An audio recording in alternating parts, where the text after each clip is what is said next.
guztioi eta eskerrik asko etortxagatik.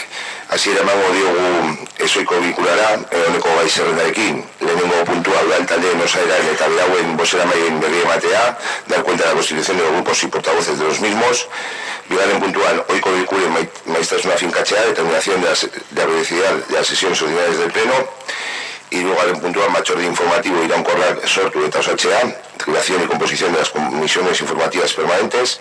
Laugarren puntuan, contratación maialen osera, con la mesa de constitución de la mesa de contratación. Bosgarren puntua, udalez gaindiko izaera duten entitate udal korporazioa izango dituen ordezkariak izendatzea, nombramiento de los representantes de la corporación en entidades de carácter supramunicipal.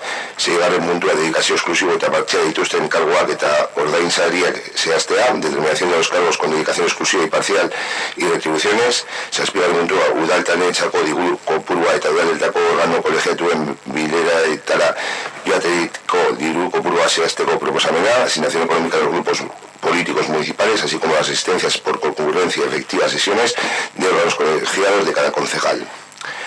Zortzigarren puntua, alkateen ondoko dekretuen hauen berri ematea, dar cuenta de los siguientes decretos de alcaldía, tokiko gobernu batzordeen eratzea eta osatzea, alkate ordeen izendapena eta ordezkari zinegotziak finkatzea. Constitución y composición de la Junta de Gobierno Local, nombramiento de 30 alcaldes, determinación de las concejalías delegadas. Señor Ser.